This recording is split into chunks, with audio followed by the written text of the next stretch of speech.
Your subconscious does a good job of forcing you on an adventure in a land you've never seen before, fighting monsters in a fantasy world or uncovering a mystery in your own home. Dreams can take many shapes. There are a lot of possibilities within the vast realm of dreaming, vast like the universe. With 30 billion planets in our own galaxy and 100 billion galaxies that we can see, space is truly infinite. But it's also cold, isolated and dark, like a nightmare, filled with undiscovered places and unexplained beings. Neuron scans of the brain show the complex inner workings of what's actually happening when you think, move, or dream. These scans display the brain in a way that looks very similar to galaxies far, far away. So, what if our galaxy is the subconscious of some huge being? What if Earth is just a nightmare among the vast astral plane? I'm Charlie Conlon, and this is the nightmare I had last night.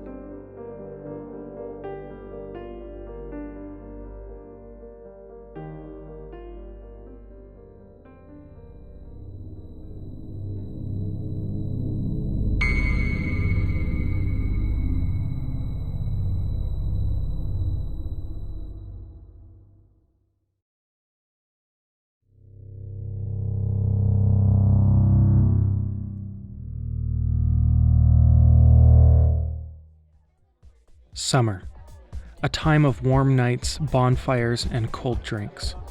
A perfect excuse to get everyone together and party.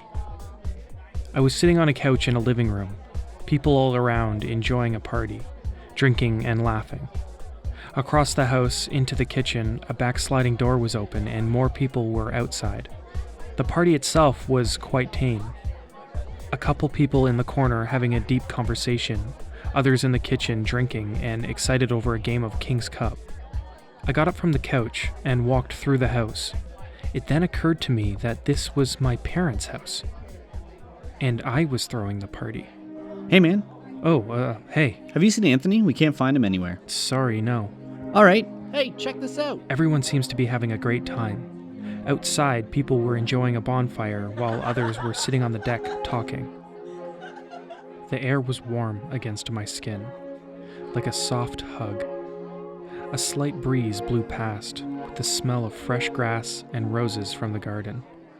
Some people next to the deck were tapping a keg. I didn't recognize them or remember inviting them. In fact, I don't remember throwing this party. My wife approached me with a soft touch on my back. Hey, Hey, where have you been? I was in... Come here, you gotta see this. A group of people were standing around the keg, holding someone upside down. He was about to do a keg stand, but the people were having a hard time keeping him up.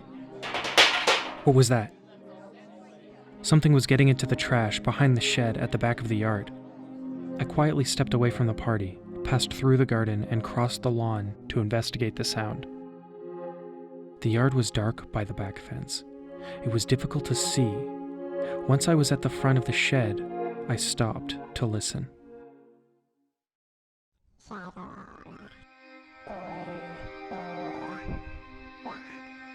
Something is definitely back there. I carefully walked around the tool shed, cautious to whatever was behind it. I could see feet, then legs. I saw that someone was lying on the ground, but that wasn't all. Through the darkness, I could see someone hunched over the body. It looked like a pale, skinny, naked man. It was firmly grabbing the unconscious man's head. I took a step forwards. The thing had long, tentacle-like fingers, completely smothering the man, its tendrils entering every orifice on his face, up his nose, through his ears, and penetrating his eye sockets. Stunned, I stepped back and stepped on a branch. The monster's fingers retracted quickly, like a frightened worm back into its hole. Then the thing stood to face me. The silhouette of the being was 7 feet tall, the paleness of his skin almost illuminating the night. It just stood there, staring at me. I blinked, and suddenly it was gone. Just like that, as if it was never there. I ran over to the body. It was Anthony. There was a grayness to his skin, and his eyes were gone. Blood pooled from the sockets and out from his nose and ears. I tried to scream, but nothing came out. His dead body, cold in the dark behind the shed. Overwhelmed, I just stood there and stared at his lifeless body. I snapped out of it and hurried back to the party to find some help. People were still standing around the fire, drinking, hanging out on this warm August night. No cares in the world. I ran over to get help, tried to explain the strange horror I just discovered. Somebody help, Hey, check this out. I dropped a bottle and accidentally stepped on it. Listen, If you find my shoes, let me know. The party was more rowdy, and people were becoming sloppy. I was only gone for a second. Why is everybody so drunk? I saw Liz and pulled her aside. Liz, you have to help. Hey, there you are. Someone broke a bottle, but we cleaned it up. That's fine, listen. Where have you been? Liz, listen to me. Anthony is hurt, or worse. What are you talking about? He's right there. What? He looks fine to me. Anthony steps out from inside the house, smiling, healthy, alive. He walks across the deck and to the fire. I just stared at him. I didn't know what else to think. I walked over. Anthony, are you okay? Yes, I'm fine. You didn't look fine. You looked dead. Your eyes. Relax. I thought... Relax. Relax. Anthony's voice was smooth. My muscles loosened and the warm summer air melted over my body. I relaxed. I walked away from the fire and into the house. I grabbed a drink and sat down on the couch in the living room.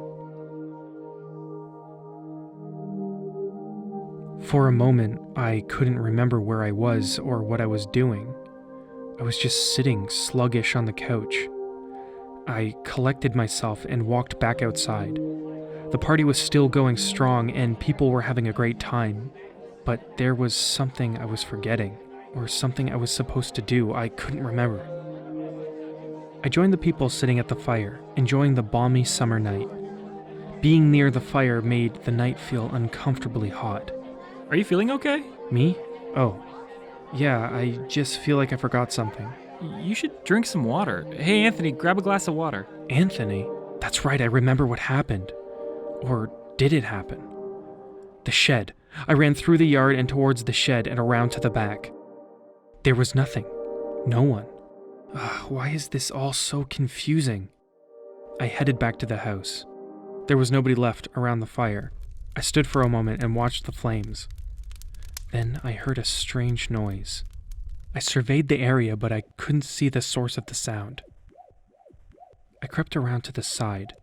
The strange yet familiar sound was getting louder.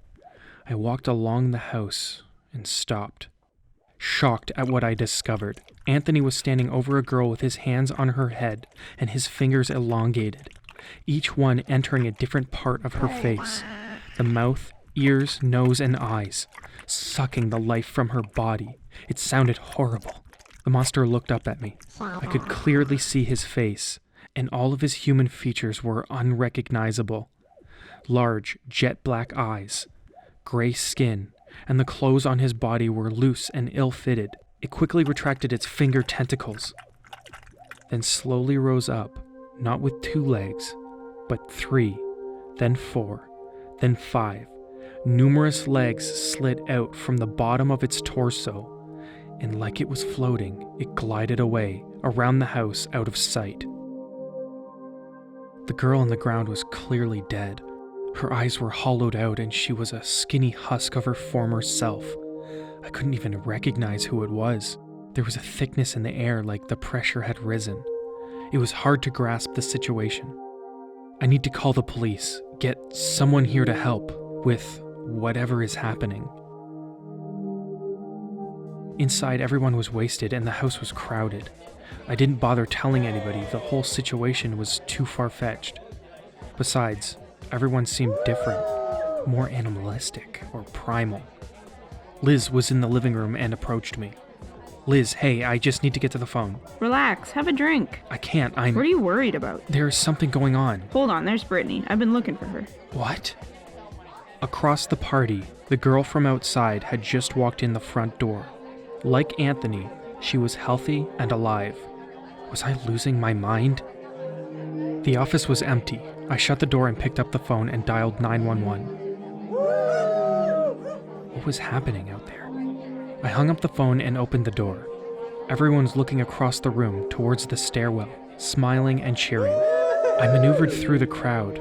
I don't remember this many people being at the party. At the front of the room was Brittany, the girl from outside. She was with a man I had never seen before. They were both smiling and teasing the crowd. She opened the door to the stairwell and they both went up. I hurried through the horde of people packed in my parents' house. Where were all of these people coming from? I grabbed the doorknob and opened the stairwell door. All of the lights were off. I stepped on the first step, then someone grabbed my shoulder and stopped me. It was Anthony. Hello. Where are you going? Get off of me. Relax. No. Relax. It is time to relax. I felt calm. Calm, like I was drifting off to sleep. Anthony stared into my eyes soothingly. His hand still on my shoulder. I couldn't move. I could feel his finger elongating, slowly moving up to my ear. Despite the huge amount of people in the house, no one seemed to notice. Suddenly, someone bumped against my back and knocked me forwards. I snapped out of the trance and looked up, and Anthony was gone. The house was packed, shoulder to shoulder. Everyone was smiling, clueless. Brittany emerged from the stairs with a man. They both looked right at me with no expression on their faces. Then simultaneously, they said, Relax. Again, I was drowsy, and in an effort to get away, I stumbled into the sea of people. I shoved hard through the group, navigating my way through. The room's floorboards were bowing under the pressure of all these people. Forcing my way through, I opened the back door and fell outside. I breathed in deeply, inhaling the warm air. It felt good. For a moment, the reality of the situation had melted away. The pressure outside was still high. It felt like a storm was coming, but the sky was clear and the stars were out. That sound again. It was coming from the rose garden. It was different than the other noises. No one was around, so I cautiously walked over. The air was humid and thick, and the air smelled horrible. Thorn-covered branches jutted out in every direction. I carefully maneuvered my way around the sharp sticks. The smell was getting worse. I came to a clearing, and directly in front of me was a large, skin-colored, opaque blob. It was pulsating, and in the center was a red light that was blinking on and off. This thing was moving like it was breathing. Then, suddenly, it started rapidly growing larger and larger. I stepped back. The flesh blob started to spread out, quickly forming what looked like a dog. No, a human. Lying on the ground in a fetal position was a man, amazingly now fully dressed. He stood and looked up. In the sky, large, thunderous clouds began to roll in, quickly blanketing the sky in gray.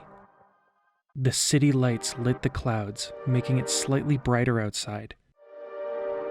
The monster's neck was long and looked wet.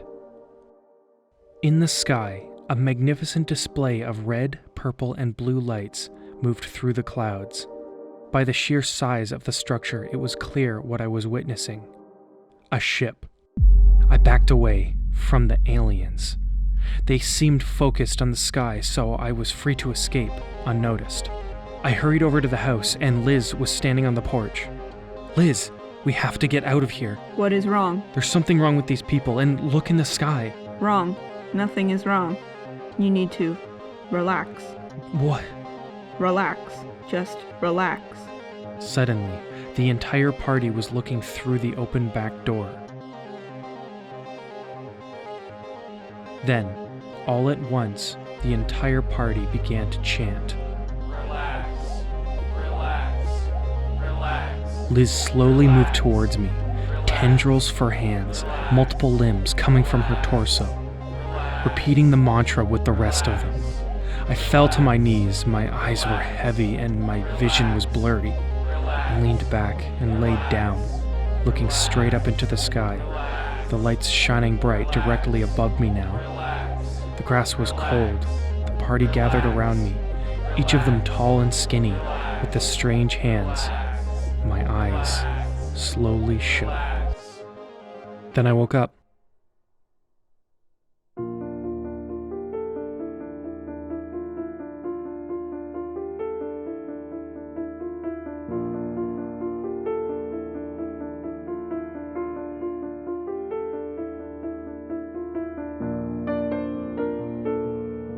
Dreams and nightmares sometimes feel alien to us, spawning in a foreign place, unsure of where we are or what we are supposed to be doing. We either roll with the punches and see where the experience takes us, or we desperately try and awake from the terror created by our own mind. To break down my nightmare, I'll start from the beginning.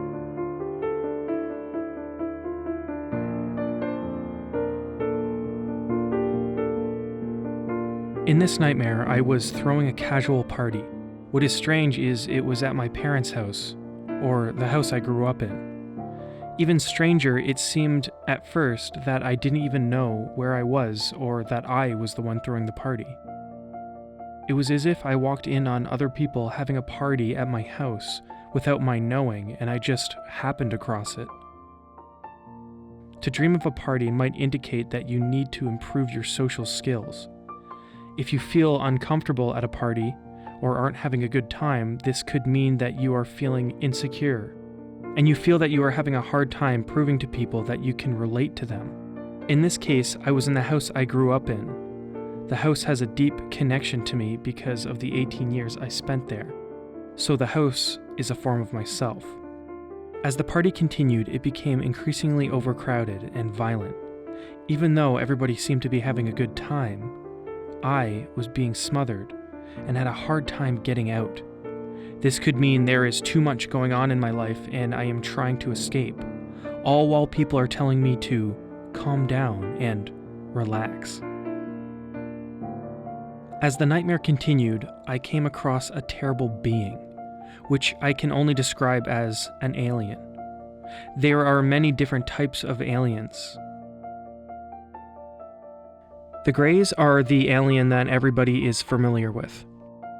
They look like gray humanoid beings, without a nose, ears, or any sexual organs. They also have large black eyes. These Greys are also associated with the Roswell UFO crash in 1947. Another type of alien are the Palladians, which look more human than a traditional alien. They are very white, with white hair and blue eyes. They stand around 7 feet tall. They are also known as Nordic aliens or Nords.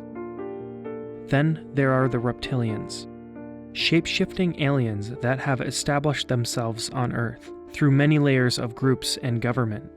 They are commonly viewed as the ones in charge of the Illuminati, or the dark government that secretly controls the world. The aliens in my dream didn't match any species of alien that I am familiar with. They were purely created by my own mind. With tendril fingers they used to suck the life from unsuspecting victims, and tentacle legs they used to glide across the ground. They were almost like sea monsters. Many people claim to have witnessed a visit from an extraterrestrial being, but this can be explained by a common state during sleep. Sleep paralysis. During sleep paralysis, people are stuck between the dream state and the awake state. Their mind is lucid, but their body is still sleeping. During this time, it is common to see images that you were dreaming about in your awake state in your room. Many people have described a man in a long coat with a fedora or a top hat. This shadow figure stands in the corner or next to the bed. These are called shadow people. So I can see why people are confused when they wake up, frozen in bed, standing beside them, especially if they are previously dreaming about aliens.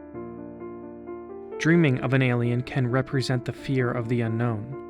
According to the Nightmare Dictionary, if you encounter people from outer space and you feel strange around them, like the strange people throughout the party in my dream, then strange things may start to happen to you in your awake life.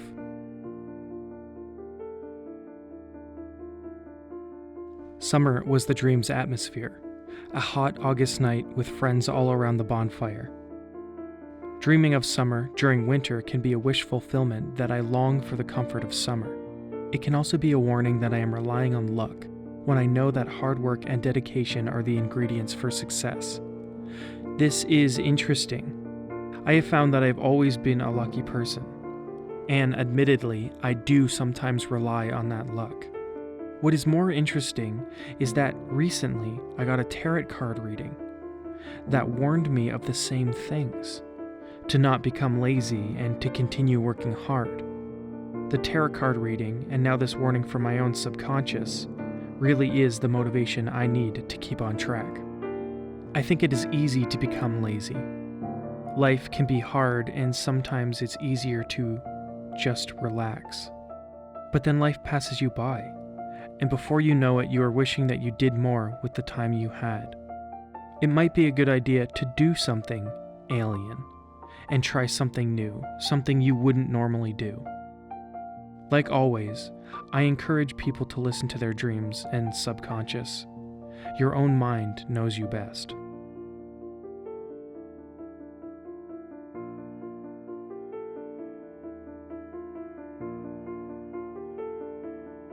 This story was written by me, Charlie Conlon. Music was created by Joe Conlon. And sound effects editing was done by Daniel Jaworski. Thank you for listening to this creepy tale. I hope that you found it was out of this world. Rate and subscribe to the podcast on iTunes or wherever else you listen to podcasts. Remember, if things get too scary, you can always wake up.